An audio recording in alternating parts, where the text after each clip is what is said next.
Bom, vocês sabem que quando geralmente tem um vídeo que é só voz assim aqui no canal, geralmente é por conta de um dia especial. E, bom, eu sei, falta apenas uma hora pra acabar, mas eu queria gravar esse vídeo pra comemorar o aniversário do Santos. O meu objetivo era soltar esse vídeo bem mais cedo e talvez deixar o dia inteiro, mas infelizmente, por conta de vários problemas que eu tive, eu só pude gravar ele agora à noite, então eu deixo ele como uma despedida. Uma despedida deste dia tão especial e tão importante para todos os santistas. Hoje, o Santos Futebol Clube completa 110, repito, hein? 110 anos de existência. E quando a gente pensa num clube da magnitude do Santos, a gente não tem como esquecer de alguns marcos tão importantes. Eu poderia vir contar do Mundial de 62, do Mundial de 63, da maratona de amistosos que o Santos fazia, e por isso inclusive não tem mais Libertadores e Mundiais, tá? Eram competições que eram muito mais vantajosas para o time na época. Poderia vir contar também sobre, por exemplo, os títulos de 2011, títulos recentes. Poderia contar uma história pessoal, de como me tornei santista, também era uma boa. Mas nesse dia tão histórico, de 110 anos de existência, eu decidi contar pra vocês como o Santos parou uma guerra. Exato, sabe aquela história que sempre falam, Santos parou uma guerra? Eu decidi vir aqui contar pra vocês o máximo de detalhes que eu consegui, como o Santos parou uma guerra, com base em dois textos. Em um texto do Gabriel Pierin, do Centro de Memória, um texto que você pode encontrar no próprio site do Santos, que chama O Dia em que a Guerra Parou, e com uma base também em algumas informações que eu vou trazer do Portal da Terra, tá? Um texto bem interessante aqui, que é com base no lance e com parceria com o Diário do Peixe. Bom, vamos começar então. Vamos contar um pouco da nossa história.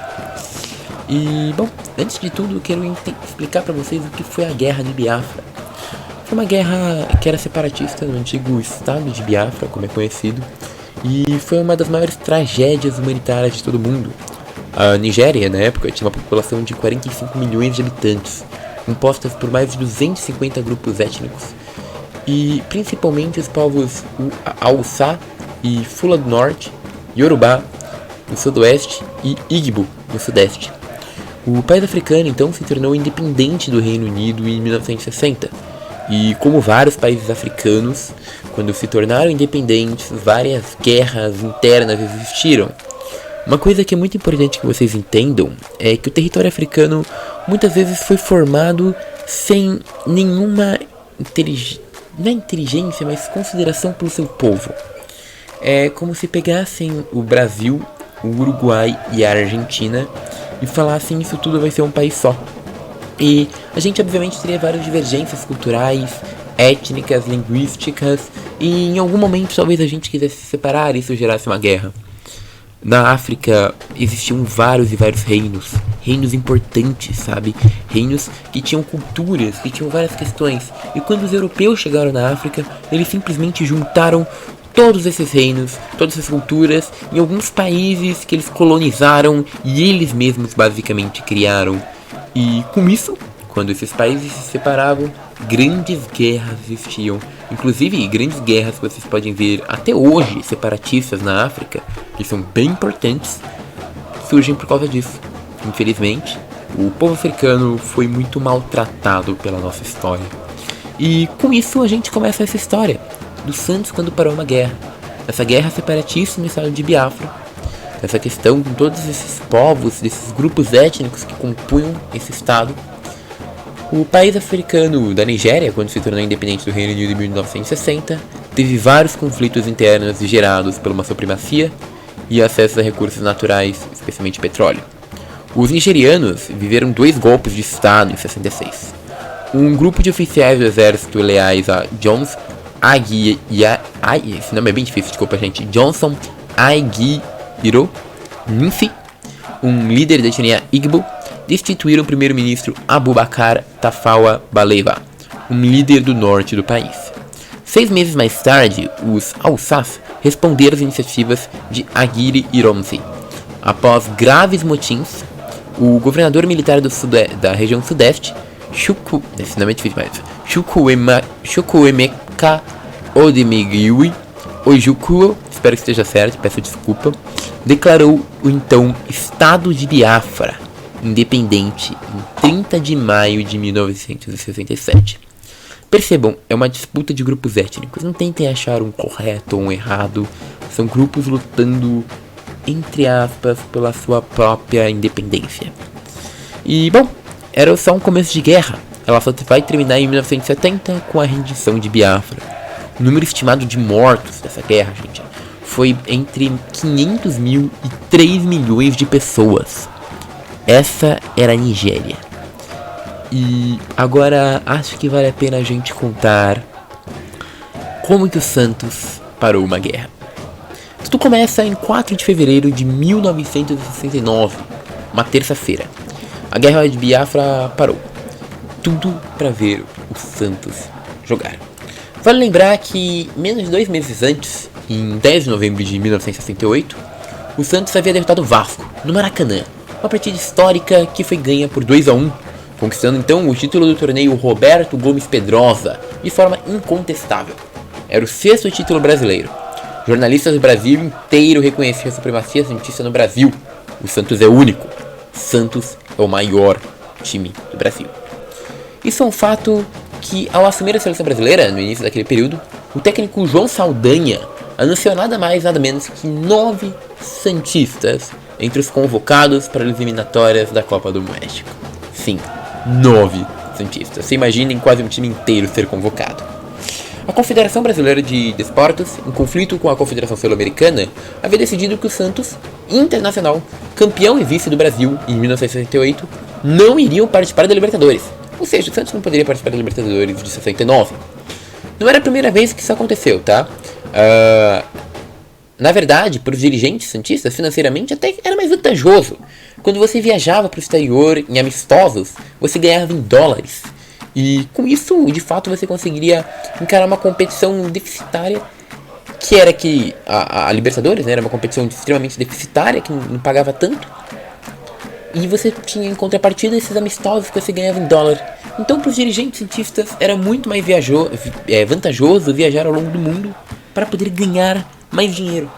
É importante lembrar que o Santos tinha um time espetacular nessa época. E esse time espetacular era um dos times mais caros do mundo. Exato, é um dos times mais caros do mundo. E o Santos tinha que pagar. Obviamente, esses amistosos eram muito importantes. Então, no meio de tudo isso, o Santos partiu para fazer uma sequência de jogos na África, mais alguns amistosos internacionais. As primeiras exibições ocorreram na República do Congo.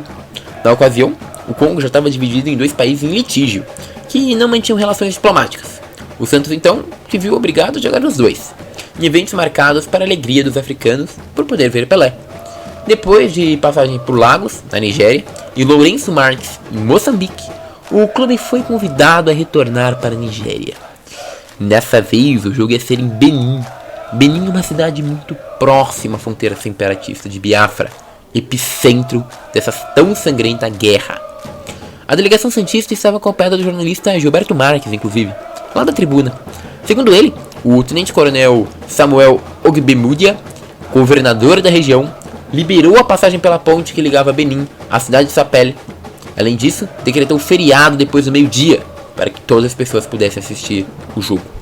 Cerca de 25 mil pessoas compareceram ao estádio, naquele 4 de fevereiro. Pelé foi homenageado com flores. O jogo contra a seleção do meio-oeste terminou com vitória santista por 2-1. Gol do Edu e do Toninho. O técnico, Antônio Fernandes, o Antoninho, escalou a equipe com Gilmar, depois entrando Laércio, Turcão, Ramos Delgado, Joel Camargo e Rildo, depois entrou o Oberdan, Lima e Negreiros, depois entrou o Marçal. No ataque, Manuel, Maria, Toninho, depois entrando Douglas, Pelé, depois entrou Almari e Edu, que deu vaga a Abel. O Santos, depois de todo esse jogo, seguiu para Gana e Argélia antes de retornar para o Brasil. No entanto, ele deixou um legado no continente que pode ser sentido até hoje.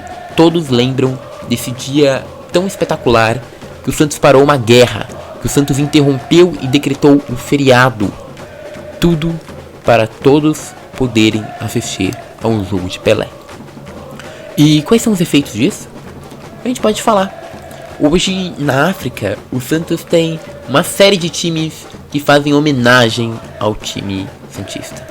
A gente pode citar o Chief Santos de Sumebe, time da Namíbia, Dagoretti Santos, time da Quênia, Santos FC Cape Town, da cidade do Cabo, na África do Sul, Santos de Angola, tão bem conhecido e tão falado, lá de Viana, na Angola, o Santos de Cosa, na região de Cosa, no Camarões, o União Flamengo Santos, que é de Gabani, na Botswana, e Santos FC Ouagadougou, que é de Ouagadougou, em Burkina Faso. Todos esses fazem menção ao Santos, um time que deixou uma marca tão espetacular e tão histórica em sua passagem pela África. Um time que parou uma guerra.